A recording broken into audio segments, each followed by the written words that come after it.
మా అమ్మమ్మ చెప్పిన చందమామ కథలా ఉంది. అయినా నిన్ను అలాంటి చోటికి తీసుకెళ్లేందుకు మా వదిన అనాలి. మధు, మనం ఉన్న 21st సెంచరీలో. ఈ కాలంలో కూడా దయ్యాలు భూతాల్ని నమ్మటం ఏంటి ఫూలిష్గా? నా కళ్ళతో చూశానని చెప్పినా నమ్మవేంటి? నేను హాస్పిటల్లో ఉండగా నన్నొక నీడ వెంటాడుతోందని చెప్పాను. అది నీడ కాదు, ఆత్మ. దాని గొంతు నేను విన్నాను. నేను చెప్పేవన్నీ నీకు అబద్ధాలనిపించవచ్చు, కానీ దుర్గాబాయ్ దగ్గర చూసిన ప్రతిదీ నేను నమ్ముతున్నాను. Don't be silly Madhu. మళ్ళీ మళ్ళీ అదే చెప్తావేంటి? ప్లీజ్ కార్తీక్, నేను భ్రమతో చెప్పట్లేదు. ఈ ఒక్కసారికి నన్ను నమ్ము. నేనేదడిగినా కాదనకుండా చేశావు. ప్లీజ్, మల్హోత్రా దగ్గరికి వెళ్దాం. సరే, నాకు నమ్మకం లేకపోయినా నీకోసం వస్తున్నా. కేవలం నీకోసం.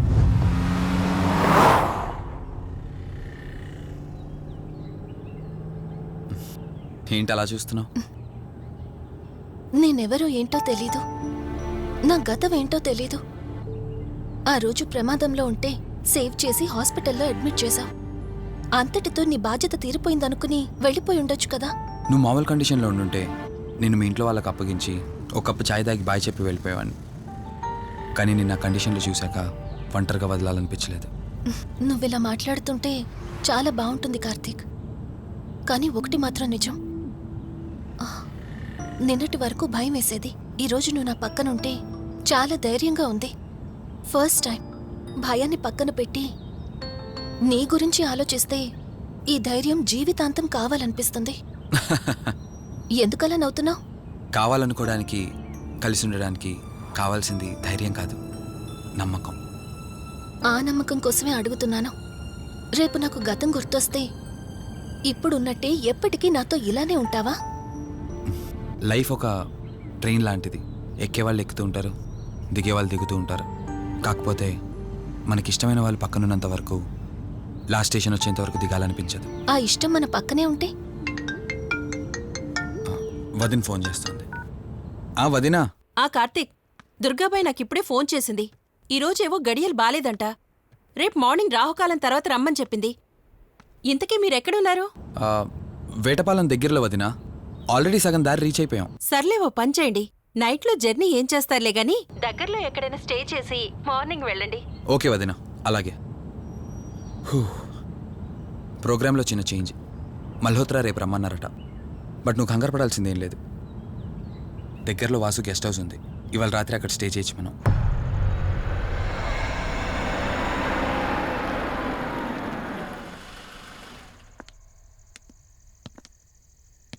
గెస్ట్ హౌస్ అంటే చిన్నదనుకున్నాను, కానీ పెద్దదే. డాక్టర్ కదా, ఆ మాత్రం సంపాదించుంటాడులే. నువ్వు ఈ రూమ్లో రెస్ట్ తీసుకో, నేను సోఫాలో పడుకుంటాను. సరే, గుడ్ నైట్. Good night.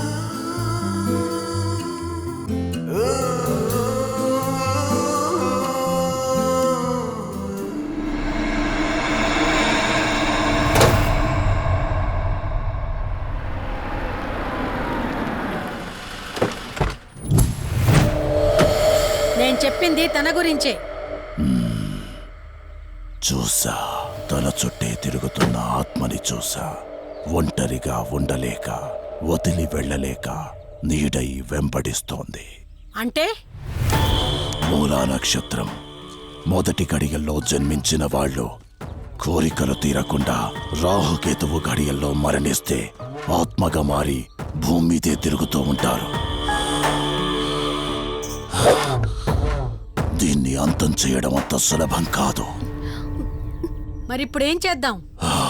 ఇక్కడ నుండి సరిగ్గా 1 మైలు దూరాన పురాతన రావి చెట్టు ఒకటుంది. ఆ చెట్టు మొదలు దగ్గర దుర్గామాత విగ్రహం ఉంటుంది. ఈ రోజు రాత్రి సరిగ్గా 11 గంటలకు అక్కడికి రండి.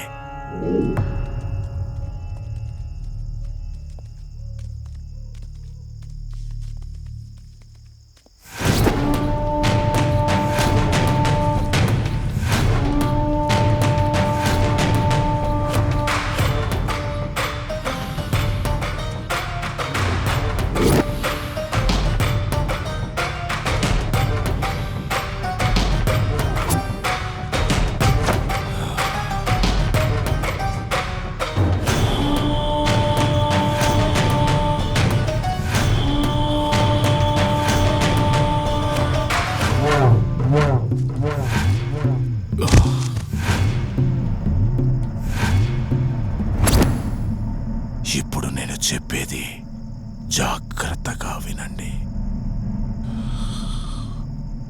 మనం ఆత్మని మోసం చేసి బంధిస్తున్నాం. ఆత్మను ఒక్కసారి మాత్రమే మోసం చేయగలం, రెండవసారి చెయ్యలేం. ఇక్కడి నుంచి కనిపిస్తుంది, ఆ చెట్టు వెనక మే నలుగురం ఉంటాం.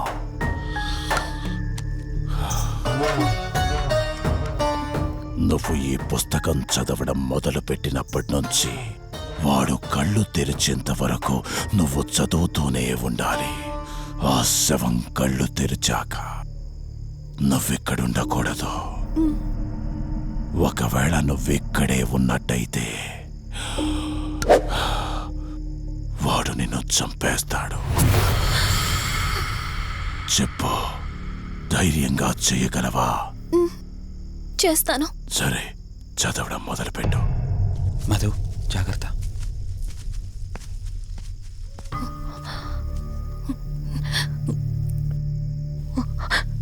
ఓం హ్రీం మే పాతు మూర్ధాన జ్వాల దుక్షర మాతృక. ఓం శ్రీం మే పరాత్ పాతం త్యక్షరీ విశ్వమాతృక. ఓం క్లీం సౌ మాతృక సాదేవి అయం ఓం హ్రీం సౌ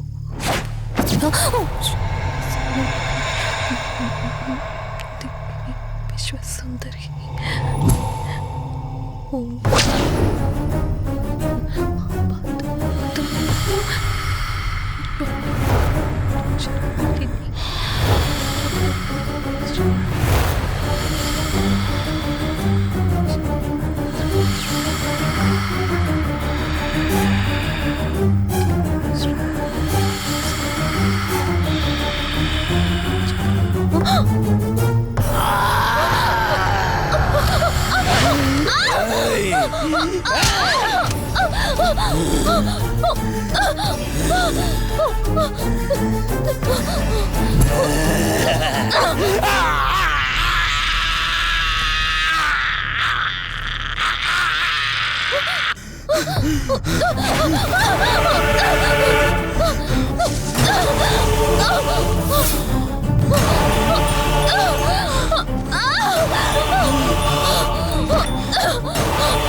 నీ గతమేంటో తెలియకపోయినా సరే, రేపటి నుంచి ఈ ఆత్మ అనేది నీ దగ్గరికి రాదు.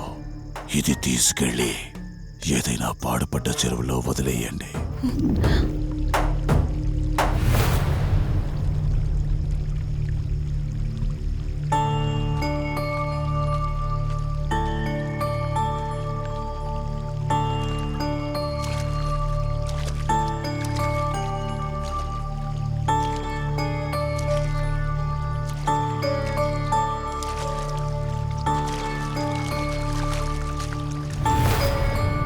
కార్తీక్, నా ఈ జీవిత ప్రయాణంలో ఒంటరిదాన్ని కాకూడదని నన్ను పెళ్లి చేసుకోవడం కోసం వాళ్ళ తల్లిదండ్రులతో మాట్లాడడానికి వెళ్ళాడు. నా గత జీవితం గురించి నాకేమీ గుర్తులేదు, కానీ రాబోయే జీవితంలో అన్నీ సంతోషాలే.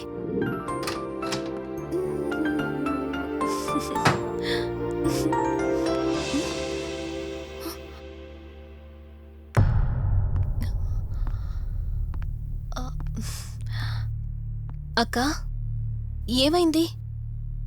పోలీసులొచ్చారు. సార్, కార్తీక్ వైజాగ్ వెళ్ళాడు. 2 డేస్లో రిటర్న్ వచ్చేస్తాడు. రాగానే మిమ్మల్ని కలవమని చెప్తాను. ఏంటక్కా, ఎవరేం మాట్లాడడం లేదు? నీ భర్త వచ్చాడమ్మా. నా భర్త? నా భర్త అవునమ్మా, ప్రూఫ్స్ అన్ని చెక్ చేశాం. ఎంక్వైరీ చేసి కన్ఫర్మ్ చేసుకున్న తర్వాతే ఇక్కడ తీసుకొచ్చాం. అతనే నీ భర్త.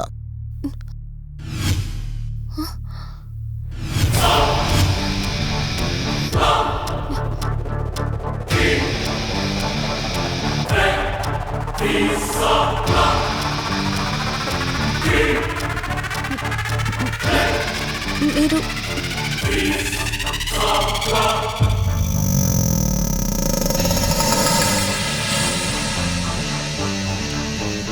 Hi, I'm Rishi. నేనే నీ భర్తని.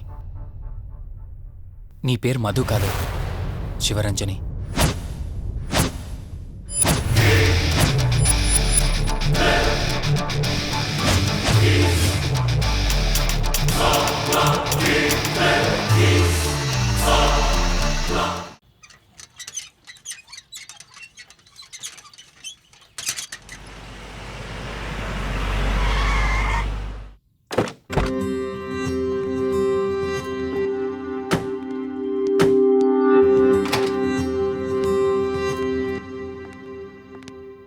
వెల్కమ్. ఇదే మన తాజ్మహల్. నీ టేస్ట్కి తగ్గట్టు నేను ఇష్టంగా కట్టించింది.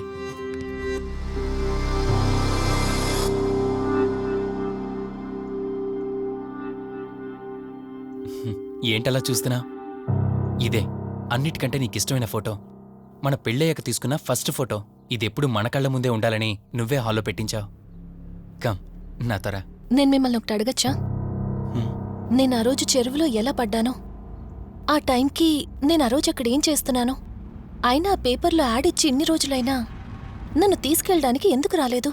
ఆ సంఘటన జరగటానికి కొన్ని గంటల ముందు నేను యుఎస్ వెళ్ళిపోయాను. తిరిగి వచ్చాక నాకు తెలిసిన ప్రతి చోట నేను వెతికాను. నువ్వెక్కడ కనిపించలేదు. చివరికి ఏం చేయాలో తెలియక పోలీస్ కంప్లైంట్ ఇవ్వడానికి వెళ్తే అప్పుడు తెలిసింది. అంటే ఈ 15 రోజుల్లో మీరింటికి ఒక్కసారి కూడా ఫోన్ చేయలేదా? లేదు. కారణం మన ఇద్దరి మధ్య జరిగిన గొడవ. గొడవ? ఎస్. 4 months బ్యాక్ మన లైఫ్లో ఒక ప్రాబ్లం వచ్చింది. మనకి యుఎస్లో బిజినెస్ ఉంది. దాన్ని నా పార్ట్నర్ కౌశిక్ నేను చూసుకునేవాళ్ళం. అందువల్ల మంత్లీ 15 days యుఎస్లో ఉండేవాడిని. కరెక్ట్గా మన పెళ్లి రోజే నువ్వు తల్లివి కాబోతున్నావు తెలిసింది. బట్ అదే టైంలో నేను అర్జెంటుగా యుఎస్కి వెళ్లాల్సి వచ్చింది.